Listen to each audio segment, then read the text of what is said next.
In a dark forest, in a faraway land, lived a poor woodcutter, his wife, and 2 children, Hansel and Gretel. They lived in a small cottage with thin walls and a leaking roof. There was little to eat, but Hansel and Gretel didn't mind. Their father and mother were the sweetest parents they could wish for, and they loved them more than anything else in the world. The children often played in the forest. Hansel had an old crossbow with which he had learned to shoot. He first practiced with pine cones, shooting them off the bare branches. One day, when he missed and killed a squirrel, Gretel took the little creature back home.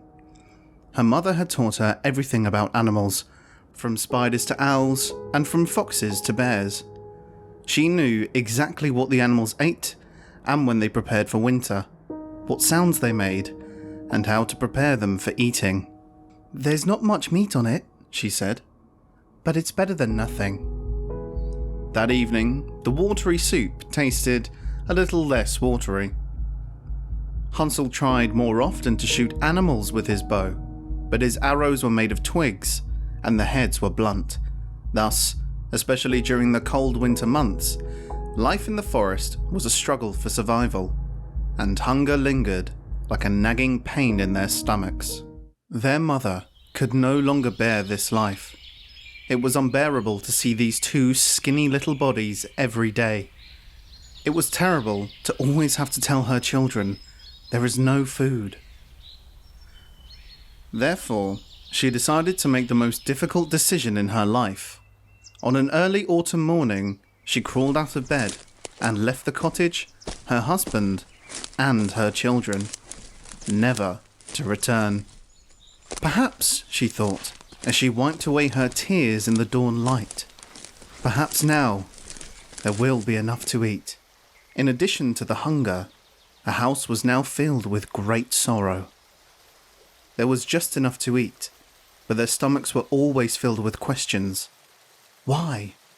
Why did Mother leave us? Every day, Hansel and Gretel searched for their mother in the forest, and every day their father looked up hopefully when they returned. But every day the children said nothing, just shook their heads. After a year, a woman knocked on the door of the cottage, and Hansel opened it. He could hardly believe it. Standing before him was... Could it be? It couldn't be. The woman in the front of him looked just like his mother. "Mama?" The woman looked at him suspiciously. "I'm sorry, but I'm lost in the forest. Do you perhaps know the quickest way to the village?" Hansel was speechless, as was Gretel. This woman looked exactly like their mother. Their father let the woman in, and for a moment, the sadness and emptiness from their house disappeared. But this was not their mother. She had a slightly different voice and a slightly different laugh, but she was just as kind and just as friendly, and when it became too dark to continue travelling, the woman stayed overnight. The woman fell in love with the woodcutter, and the woodcutter with her. The great sorrow that he still felt every day would never disappear. But today, now that someone had come into his life who looked so much like his wife, and was just as sweet and just as caring, the shadows around his heart seemed to lift. Hansel and Gretel saw their father's happiness and were a little less unhappy. But, after a while, the woman seemed to change. Her gaze turned icy, and her words became cold and flat. The laughter disappeared from her eyes, and she yelled at the children and screamed at her husband. She devoured the little food there was, and no one dared to say anything, afraid of her wrath and her glare. There was even less food than before her arrival. Their father was too weak to stand up to her, and one day, when the hunger became unbearable, Hansel and Gretel decided to leave the house and search for help. For anything or anyone. After what seemed like an eternity, Hansel and Gretel arrived at a clearing surrounded by black trees. In the middle of the clearing stood a cottage. Gretel said, "I'm so hungry I must be dreaming.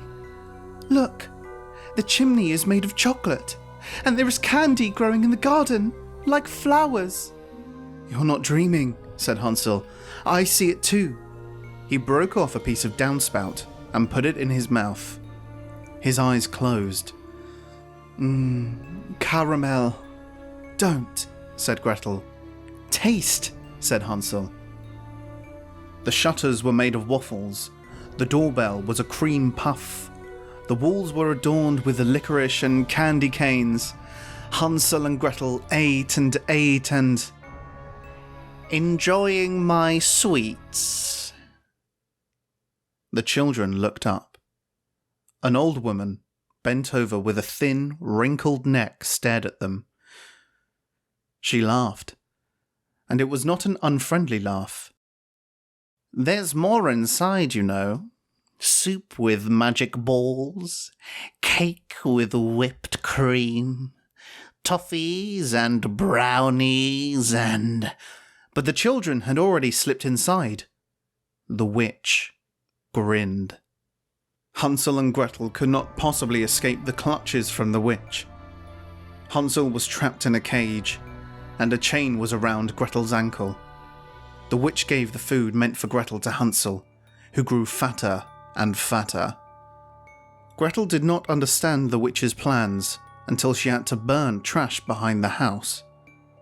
There, next to the well, was a bare, black spot. There were the remnants of clothing and something else. They looked like bones. Gretel knew so much about animals that she could see these were not animal bones.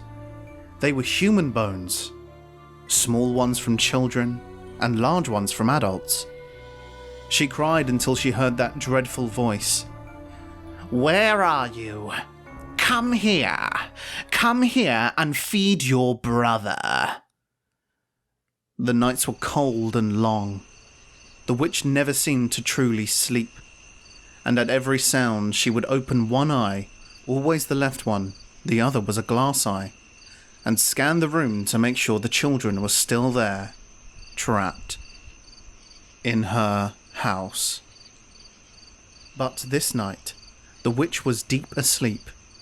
Gretel got up from her straw bed and looked around.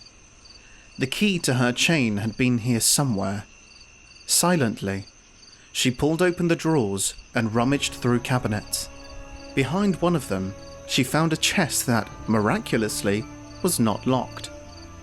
The chest was full of coins, gold and jewels, rubies and diamonds. Gretel was not surprised.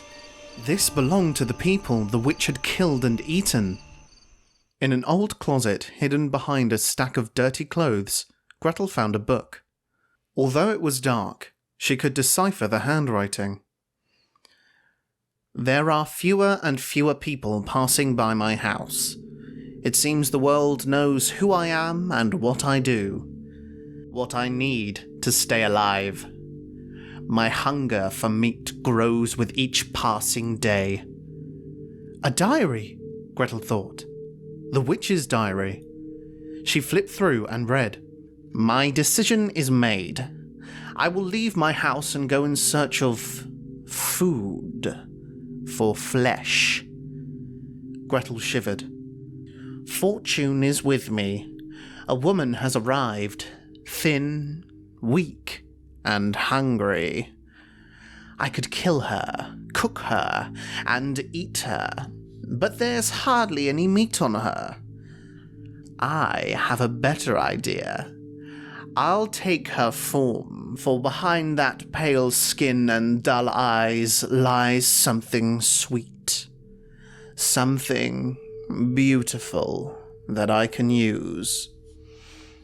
We will exchange forms.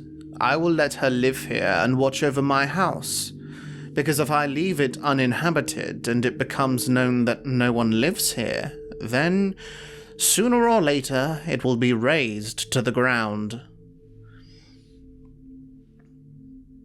Gretel almost dropped the book from her hands. The witch, the woman in the house. She had to be... She read further. There was one more page, but something was strange. The words on the paper appeared neater, with longer loops, more elegant. And then she saw it. She recognized this handwriting. It was her mother's. What do we have here? Gretel froze. What are you doing in the middle of the night? And what's that? The witch snatched the book from her hands. Gretel looked deep into the witch's eyes. She squinted, and then she saw it. A past in another part of this forest, with a man and a son, and with her. Mother? The witch looked horrified. What are you saying? I see it. I can see it's you, Mother. Don't you recognize me? It's me, Gretel. The witch cackled a high-pitched laugh. She didn't notice that Hansel had awakened. You're enchanted. You've changed into a witch, but in reality, you're our mother. My mother. Gretel snatched the book from her hands and ran away with it. The witch chased after her, grabbing her shoulder. The book slipped from Gretel's grasp and landed in the smouldering fireplace. And then it happened. The book burst into flames. It sparked, hissed, cackled. The red smoke rose and swirled around the witch's legs, body, and head, and dissolved. Hansel clenched the bars of his cage almost to breaking point. He whispered, Mother? The enchantment was broken. The woman looked from her hands to Gretel and embraced her. My dear Gretel, I'm sorry. I'm so sorry. They found the key to Hansel's cage and freed him. The mother said, once a month during the full moon, the witch returns. She wants to see if her house is still here, and then she disappears again. I don't know where she goes. She could appear at any moment. We must be quick, said Gretel, and the three of them left the cottage. They ran all day, and as darkness fell, but with the moon nearly full, they saw it ahead, the cottage where their father lived. But the small house had changed. A layer of glaze covered the walls. The gutter looked like caramel. The stones on the path were made of cookies. Powdered sugar covered the grass like a thin layer of snow. As long as we're not too late, said Mother.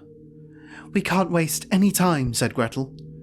Wait, said Hansel, and there was a pause. You two go inside. I need to do something. Gretel saw determination in her brother's eyes and took her mother's hand. Then she opened the door. The woman who resembled their mother stood in the middle of the cottage as if she had been predicting their arrival. In the corner was a large cage containing a man, a fattened man with bulging cheeks and sweaty skin. He couldn't speak. His mouth was filled with something that looked like chocolate. Gretel whispered, Father? The witch grinned. Welcome. You're just in time for dinner. Let him go. The witch tilted her head. Where is Hansel, Gretel? Didn't she survive the journey? Oh, what a pity. But fortunately, there's enough meat on your bones. She cackled with laughter. How delicious you will taste. The witch waved her hands. Her eyes rolled back, showing only white, and eerie sounds came from her mouth.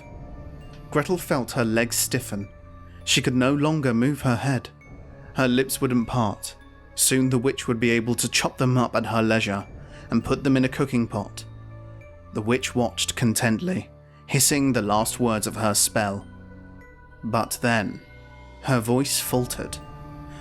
She took a deep breath and sighed, and with this sigh, a trickle of blood ran down her chin. Gretel felt strength return to her limbs and saw something strange with the witch's face. Something was protruding from her head, and then she saw it. It was an arrowhead, a blunt arrowhead. A glass eye rolled out of its socket and bounced on the floor like a marble. Behind the witch stood Hansel, who had quietly entered the house from the back. He notched a new arrow to his bow, but it was no longer necessary. The woman changed back into what she had always been.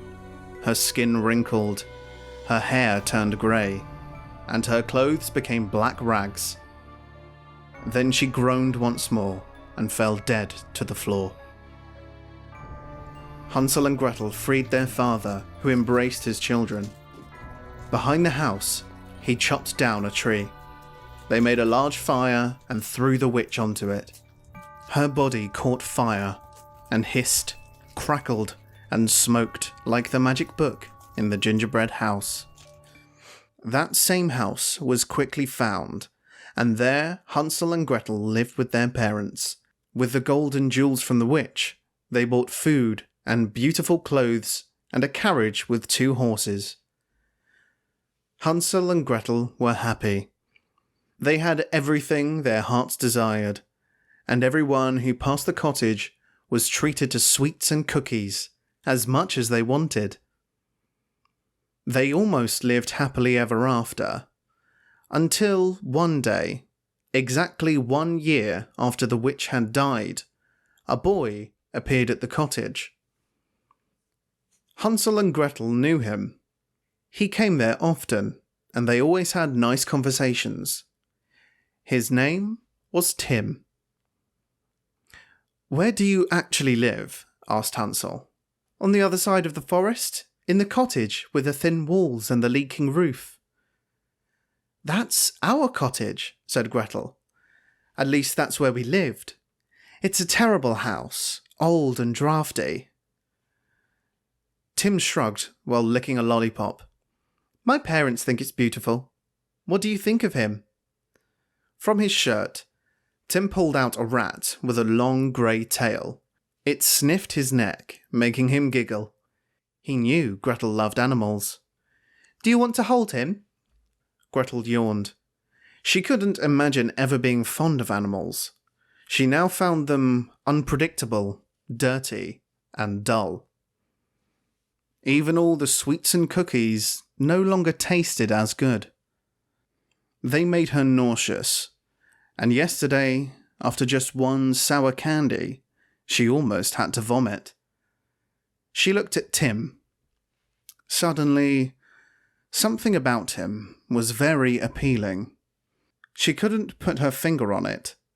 It wasn't that filthy animal, that was for sure. It wasn't his dirty clothes either. It was...